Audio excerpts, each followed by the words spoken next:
Hey guys, this is a Peacekeeper task guide for Risk of Small Business. This is an event task where you do have to locate and kill Kaban's guards, Gus and Basmach.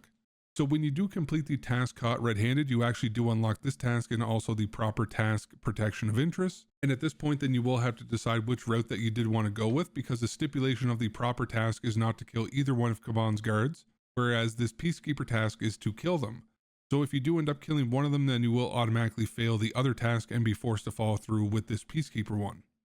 Now, one issue that could pose a problem if you do go with the Peacekeeper task is that you will be at the will of Streets and hoping that Kaban does spawn in with you, and that if he does, that you also then get a decent spawn to be able to push into the Lexos compound where Gus and Basmach are going to be. Now, another option is that if you do load into Streets and Kaban hasn't spawned in, then you can just go and either reset and come back, or you can then attempt the proper PvP route and just see how it goes.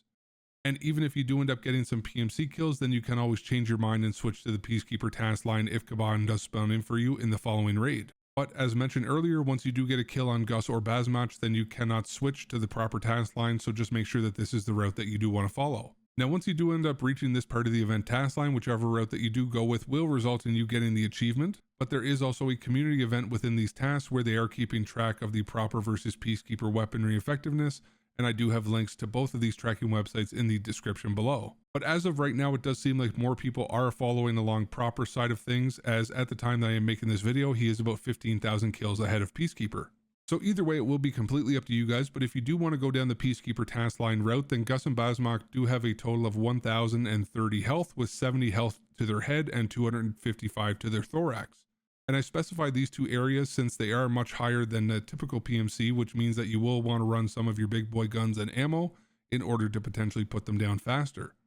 And also give yourself the opportunity to even one-tap them in the head. And I do have some ammo charts on the screen right now for you guys so that you can see and compare which ammo would work best for you in terms of which guns that you would like to run. But for one-tap options, 54R or 7.62x51 are going to be your best bet. But since Gus and Basmach do not wear any armor, then any of these ammo's options can work, especially with a fast fire rate weapon if you do mag dump their chest or head. So now on the screen, I do have a map of Streets up with some of the spawns for Kaban marked here inside the Lexos compound, and this is going to be important because Gus and Basmach do typically sit with him until he is aggroed, and then they will end up full sending at the PMC, similar to how aggressive Knight and Big Pipe play.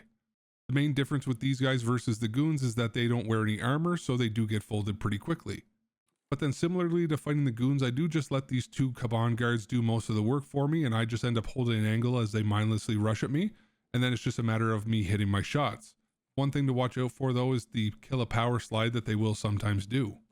Now, some other tips to keep in mind for Lexos is that you can actually bring in an Aspect Company office key in order to give yourself another option of getting into the Lexos compound. And it is going to be a way that is less expected than the other two routes, and because it is quieter than using the typical grenade push-in from each end of Lexos, then you may actually be able to catch other PMCs by surprise, who may have gotten a better spawn than you and beat you inside. And the Aspect key can actually give you another way to exit the Lexos compound as well that most people don't use or expect, which is going to be especially beneficial if you are being held from either one of the two common entrances or exits, but especially on the Check 15 side. Now, one downside is that this key can be quite expensive for a single-use key, but lately it has been sitting around the 100k mark, so it will be totally up to you guys if you find that it is worth it for you to have as an option. Now, after you do end up killing Gus and Basmach, then you do not have to survive an extract to be able to hand this task in, so that is going to be one convenience, since this area usually does get swarmed by player scavs and other PMCs. But with that being said, you may have to actually work a lot faster than what you're accustomed to in order to clear the compound to quickly beat the other PMCs to Kaban's guards if they did happen to spawn in. And the reason for this is because you do want to make good use of every time that they do spawn in for you, since it's not going to be a guaranteed spawn, and who knows when you will have Kaban spawn in for you again. So hopefully you guys found this guide useful and it does help you to complete this task. Thank you guys so much for choosing my guide on this, and I hope that you have a fantastic rest of your day.